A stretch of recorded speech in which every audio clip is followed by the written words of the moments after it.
Salut tout le monde et bienvenue! Aujourd'hui, on s'attaque à un gros sujet, le réseau Interlink. On va décortiquer ensemble leur projet qui est franchement super ambitieux, construire un Web3 centré sur l'humain. Allez, c'est parti, on plonge dedans.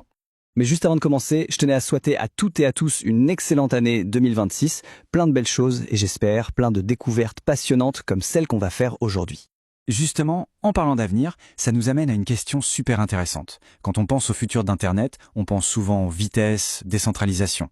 Mais si le vrai enjeu était ailleurs? Et si le futur d'Internet était tout simplement plus humain? C'est pile la question à laquelle Interlink essaie de répondre. Alors on attaque avec la première partie, quelle est cette fameuse vision qui porte le réseau Interlink? Et pour comprendre leur vision, rien de mieux que de citer leur livre blanc. L'idée, c'est pas juste de faire un truc technique de plus, non. Leur mission, c'est de créer le plus grand réseau humain au monde.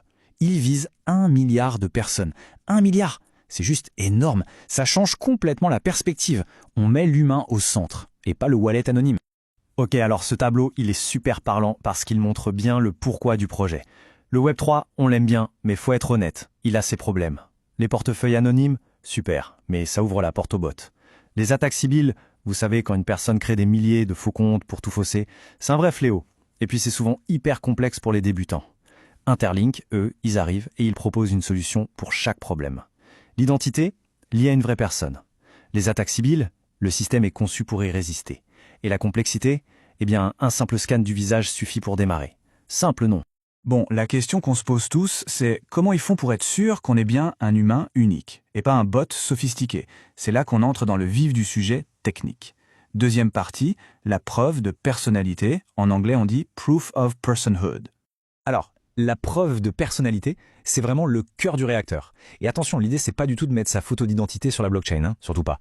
Le but, c'est de prouver de manière mathématique qu'on est bien un humain unique, mais sans révéler son identité. C'est ça la magie. Ça se fait grâce à des technologies comme les Zero Knowledge Proofs, les preuves à connaissance nulle. En gros, ça permet de dire « je suis un humain unique » sans avoir à dire « je suis Jean Dupont ». Et pour nous, les utilisateurs, comment ça se passe? C'est ultra simple, en 3 petites étapes. D'abord, un scan du visage, bien sécurisé. Ensuite, le système vérifie que c'est bien nous, en direct, et pas une photo ou une vidéo. C'est ce qu'on appelle la détection du vivant. Et hop, 3e étape, un identifiant Interlink unique est créé. En fait, notre visage devient notre clé. C'est assez fou quand on y pense. Alors, évidemment, derrière cette simplicité apparente, il y a de la grosse technologie. Les données biométriques, chiffrées, bien sûr. Le système est capable de détecter les deepfakes, il y a de la reconnaissance faciale, et comme on l'a dit, les ZK-proofs pour la confidentialité. Ils utilisent même de l'apprentissage fédéré, ce qui permet au système de devenir meilleur avec le temps, sans jamais centraliser nos données. C'est du solide. Bon, la théorie c'est super, mais en pratique ça donne quoi? Est-ce que ça marche? C'est ce qu'on va voir tout de suite dans la 3e partie, l'écosystème en action. Et là, les chiffres sont assez impressionnants, regardez ça. Plus de 5 millions de téléchargements, rien que sur le Google Play Store. C'est un signal super fort, ça montre qu'il y a déjà un vrai intérêt, une vraie adoption de la part des gens. Mais les téléchargements, c'est une chose. Ce qui compte vraiment, c'est l'utilité. Et là aussi, ça bouge. Il y a déjà plus de 30 applications décentralisées qui tournent sur le réseau. Et je dis bien opérationnel. Ce n'est pas juste un projet sur papier, c'est un écosystème qui vit.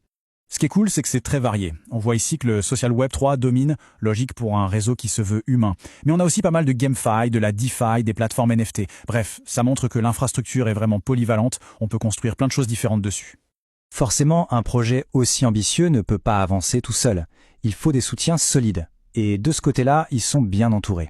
Ils ont un financement de recherche d'$1 million de la prestigieuse université de Waterloo, ils ont un partenaire média à la télé américaine, et surtout ils ont la fondation Interlink qui file des subventions aux développeurs pour qu'ils viennent construire sur le réseau.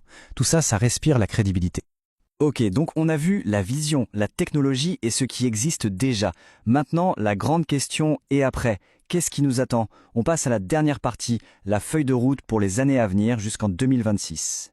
Un point crucial pour ceux qui s'intéressent au projet, le token. Actuellement, il y a le dollar ITLJ, qui est une sorte de version de test. Mais attention, le plan est de passer au token officiel, le dollar ITL, au 3e trimestre 2025. C'est une étape super importante, un vrai signe de maturité pour l'économie du réseau. Et voilà le calendrier des réjouissances. 2025, ça va être l'année de l'expansion. Nouvelles dApps, tests et surtout la publication du modèle économique complet du token. Et puis 2026, là, on passe aux choses sérieuses. On parle d'annonces de partenariats avec des exchanges, avec en ligne de mire l'objectif de lister officiellement le token sur les plus grosses plateformes. Et l'ambition ultime, elle est juste là. Ce n'est pas juste lister un token, c'est carrément de devenir l'une des premières boîtes purement crypto à être cotée sur une bourse américaine, comme le Nasdaq ou le NYSE, c'est faire le pont entre deux mondes, celui du Web3 et celui de la finance traditionnelle. Rien que ça. Voilà, on arrive au bout de ce décryptage. Alors, au final, qu'est-ce qu'on doit retenir de tout ça sur Interlink? En résumé, si on devait retenir quelques points clés, d'abord, une vision forte, un web vraiment humain et résistant aux bots. Ensuite, la technologie pour y arriver, cette fameuse preuve de personnalité biométrique qui se veut à la fois sûre et privée.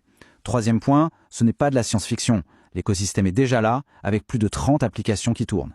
Et enfin, une feuille de route super claire, avec un objectif majeur en 2026, la cotation sur un grand exchange. Et pour finir, je vais vous laisser avec une question qui est, je pense, fondamentale. Cette idée de lier notre identité numérique à notre biologie, notre visage. Est-ce que c'est la solution qu'on attendait tous pour que le Web3 soit enfin adopté par le plus grand nombre? Est-ce la clé de la confiance? Ou est-ce qu'au contraire, ça ouvre une boîte de Pandore avec de tout nouveaux défis, notamment éthiques? Je n'ai pas la réponse, la question reste ouverte. Merci beaucoup d'avoir suivi et à très bientôt.